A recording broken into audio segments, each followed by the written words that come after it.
Rav Yaakov Weinberg Zatzal made a fascinating diuk in this week's parsha. HaKadosh Baruch Hu says to Moshe Rabbeinu, "Uleman tesaper ba'oznei bincha uven bincha es asher salalti b'Mitzrayim," so that you should tell into the ears of your son and your son's son that which I wrought in Egypt, and the signs that I placed there, and you will know that I am Hashem. Rav Yaakov Weinberg pointed out, it does not say you shall tell your sons and your sons' sons. It says you shall tell into the ears of your son and your son's son. Said Rav Yaakov Weinberg, you see from here that if you can physically get the child to listen, you have accomplished something great. He doesn't understand the thing. He doesn't comprehend. It seems like it's just going over his head. It doesn't make a difference. I mean, obviously, eventually it makes a difference. But it doesn't make a difference that the child is so young. He's such a young child. Right after Kiddush, send him to play. Right after Avodah Mayinu, send him to play. No, if you can get him to sit longer, you can get him to listen. Physically, the words go in. You've accomplished a huge thing. And the pasuk is saying, we need to listen carefully to the end of this pasuk, that if you do this, v'yadatem ki ani Hashem. It doesn't say v'yedu, they will know ki ani Hashem. It says v'yadatem. By dint of you going through this process, the parent, the teacher, going through this process of simply getting the child to hear the words, the beginnings of the Amunah. The Aruch HaShulchan speaks about this idea, that when you just get them to hear it, you're already implanting Emunah in them. But the pasuk is actually saying you're implanting Emunah in yourself. Now, I'd like to diverge, but it's not really diverging, for a moment, that there's a lot of times where we feel as parents, as educators, that, there are certain things we can't tell children. There are certain things that are just above their heads. They don't know what that means. For example, you start telling a very small child, 2-year-old, you want to do something for your own safety, you need permission and supervision. This is one of the lessons that I often teach in my personal safety classes and courses, etc., that parents and educators should teach children.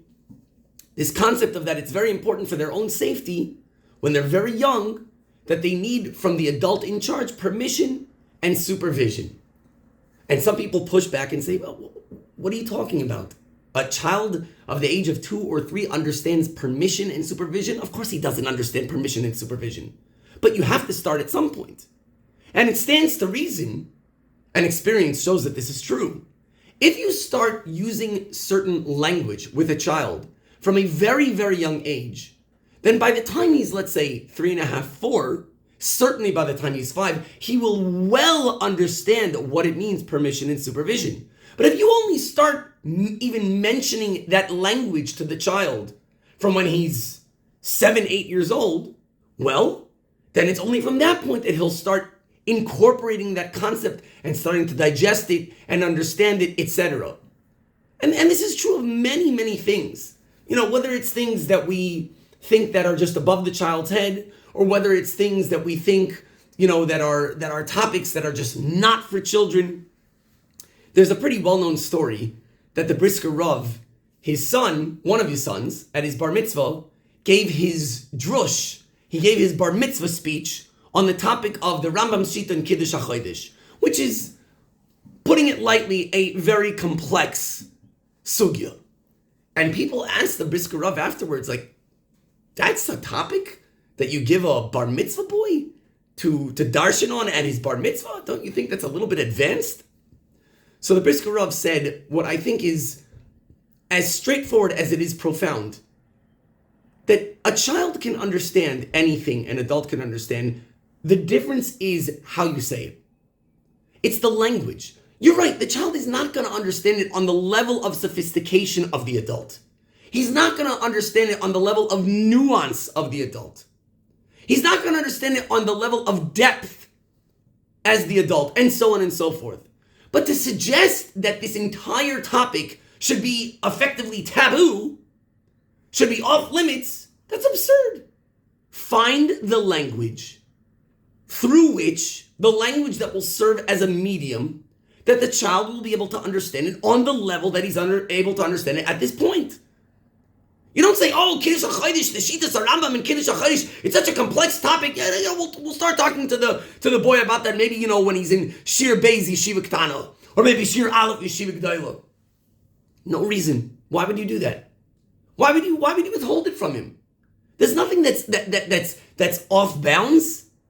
You just have to find the right language. So that's true whether you think that the concept is too complex, it's too subtle, it's too high. There's a very famous saying, another Brisker story, from Reb Chaim Brisk. In Yiddish it goes like this: felt in hasbara is felt in havana. Which means that if you're lacking in your ability to explain something, it means that you're lacking in your understanding of it. If you can't explain it, it means that you don't fully understand it. So if you put those two Brisker stories together, one with the Brisker Rav, who is Rav Yitzchak Zev Soloveitchik, for those that might not be familiar. By the way, if you're listening to this through Torah Anytime, please click the follow, click the bell button. So if you put those two stories together, you've got the Brisker Rav story, the son of Reb Chaim Brisk, and you have Reb Chaim Brisk. So then you understand that sometimes the strongest litmus test of whether we adults understand what we're talking about is, can we find the words with which to express it to our children, to our students? And I want to take that one step further. And I hope that this is not going to push any buttons, at least not too hard. It's good to push buttons a little bit, but hopefully not too hard. At least when it comes to some topics, and this is something that I see a lot in my work, Shalom Bayis, Muganut, which is personal safety, abuse prevention, intimacy, healthy Torah-based intimacy, that a lot of times it's not really about whether we understand things properly. I mean, it is, but the real root of it is whether we ourselves are comfortable with it. So let me move away from those topics which seem to be hot button topics for a lot of people and tend to push people's buttons a little bit too hard sometimes. Let's talk about Emunah. I heard a story many years ago. I think it was from Rav Elchanan Fishman, the Mashgiach of Teres Moshe, that one time Rav Shlomo Wolbe Zatzal was discussing with one of his Talmidim the basic fundamentals of Jewish faith, the Ikarei Emunah. And this Talmud said, no, I don't like talking about this topic. You don't like talking about this topic? Why? Why do you not like talking about this topic? It's the basis of our entire religion. It's the framework of our religion. It's the foundation of our religion. So he said, I'm worried that if I start talking about this topic, I'm going to wind up coming into kfirah. I'm going to wind up coming into apostasy. But if I don't talk about it, so I'm not thinking about it. So Shlomo Wolbe said to him, look, if you feel that talking about it is likely going to bring out thoughts or feelings of kfirah, then it means that you don't have it worked out. It means that you don't have the Yesodis HaEmunah worked out clearly in your mind, which means that kfirah that you're worried about, if it's there, it's already there now. It's just that you're kind of pretending that it's not there. You're just avoiding it. So if you're concerned about it, then let's deal with it. Let's talk about it. Let's work it out. The point is that if you want to be able, leman tesaper, if you want to be able to say the words to the child, the words of Emunah, the words of the foundational historical events that forged our nation, and if you want to talk to the child about any topic, the first thing that the adult, the parent, the teacher, the educator needs to do is make sure that he or herself is comfortable with that topic. That there's not some dark corners inside of his mind, inside of his heart, where I just don't go there. Because if I go there, then fill in the blank, whatever that blank may be. That filling in the blank could be different for different people. I know I said that I would go off this topic for a moment because it pushes buttons a little bit hard, but I'm going to come back to it because, like I said, I think it is good to push buttons a little bit. And again, I hope I'm not pushing too hard. something that often comes up, when you're dealing with talking about how we educate about intimacy, sexuality from a Torah foundation, from a Torah vantage point. So a thought, concern, worry that is often voiced by many, many, many parents is that, look, I want my kid to get an education on this topic, but I don't really want to be the one to do that. Someone else has got to do that. Why? So when you again, in my experience, maybe other people's experience is different, but in my experience, when you push a little bit and ask, well, why? Why can't it be you? Like, what's the problem? Because I'm worried that my child is going to start asking me questions. Okay. I mean, do you want your child to ask other people questions? So many parents would say, well, if there's a Mora, or if there's a Rebbe, or if there's, a private Mora, or a private Rebbe, or a Mashgiach, whatever, then I'm happy with them asking those questions. Well, I mean, let's just pause for a moment. If you're not comfortable with the child asking you questions, I mean, why would that Mora, or Rebbe, or Mashgiach, or, fill in the blank, or whomever, why would they be comfortable answering those questions that the child might have? So then we need to ask ourselves, of course, I mean, who do we want children asking questions like this to? Do we want them asking these questions to their friends? Do we want them asking these questions to their older siblings? I mean, if you educated your older children, then maybe you wouldn't be so unhappy about that. But then again, if you educated your older children, then of course you would educate your younger children. And if you're not educating your younger children, then your older children, do you want them to be the one answering those questions? On what basis? Do you want your kids asking these questions to, quote unquote, the street? Do you want them asking ChatGPT? Do you want them asking Gemini, Claude? What are all the other names of the AIs nowadays?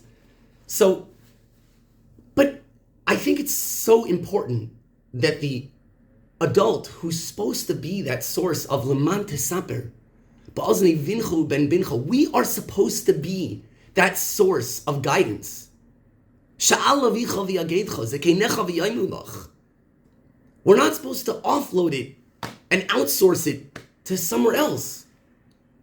So we really need to ask why. What is it about what the child might ask that could put us off?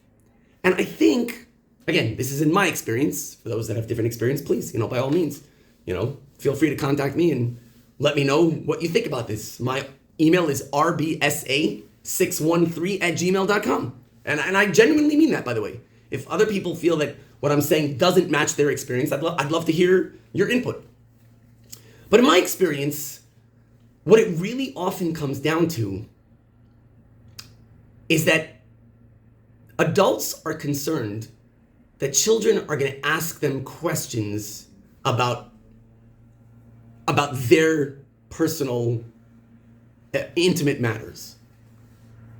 Now, without a doubt, at least in my opinion, and I definitely know that at least some very great Talmidei Chachamim in our generation agree with this approach, that without a doubt, children definitely need to be taught at some point or another that there's a concept of privacy. And it's not appropriate, it's not respectful to try to garner information which is the private, it's the private domain of another person. But that being said, it's just as important to realize that for the overwhelming majority of children, these questions that maybe sometimes are inappropriate or borderline inappropriate are not coming from some, pervert-like way of thinking that, I want to be a voyeurism and, trying to get into someone else's life. That's not where it's coming from. It's the child is simply trying to make sense of what he's being taught, what he's hearing, the world, himself, Torah, etc. And what happens, though, is that those questions can tend to hit some really raw nerves. So if there's anything that I'm saying right now that maybe some people are feeling are pushing some buttons, So those questions that a child could ask, like, so Tati, do you fill in the blank, whatever that blank might be? Or Mommy, does this fill in the blank, end off the question with you? So what I think often happens, again, in my experience, is that those questions hit some really raw nerves of bringing out within the adult these feelings of uncertainty, these feelings of not being fully comfortable with their own relationship with that topic, whatever that topic may be. Once again, it could be emunos v'deos. It could be the foundational principles of our religion. It could be healthy Torah-based understanding of matters of sexuality and intimacy, or anything in between. It could be that it's possible that a child might ask a halacha, might ask a question about Hilchos Shabbos, and the father gets all, or the mother for that matter, gets all worked up because there's a raw nerve over there, because maybe they themselves either don't really know the halachas properly, and there's a part of them that feels like they really ought to get clarity on that because, this is a pretty, basic part of our Yiddishkeit. Or maybe there's a certain aspect of Hilchos Shabbos or Hilchos Tznius or whatever it may be that the parent themselves struggle with, and because of that, they don't have it worked out themselves. Again, that story that we have, number one, Leman tesaper ba'oznei bincha ben bincha. There's no sugya which is off limits. If the Torah talks about it, then it's not off limits. You can teach Torah, and the Torah talks about everything. So it's not, you have to find the language, like the Brisker Rav said. And if you don't have the language, if you feel that you don't have the language, then like Reb Chaim Brisker said, Felten Asbara is Felten Avono. Then that's an indicator that I myself don't have this worked out properly. I myself don't have clarity. I myself am lacking the clarity that's needed to be able to do Leman tesaper ba'oznei bincha ben bincha. And very often that clarity, it's not the starting point is not the cognitive clarity. It's the emotional discomfort with this issue, which itself can intertwine with misunderstandings or maybe even misinformation, which often happens. It's an incredibly simple vart, but it's so profound at the same time that if you can get your kid's ear and you can find the language with which to convey it to the child, that means that you have acquired for yourself that clarity, that comfort. As the pasuk says, "V'yadatem ki ani Hashem," you will know. If you can do this, if you can leman tesaper ba'oznei bincha ben bincha, if you can find the language with which to convey the ideals, the values, the concepts to your children, v'yadatem ki ani Hashem, that means that you have it clear. You know what you need to be knowing. Thank you for listening.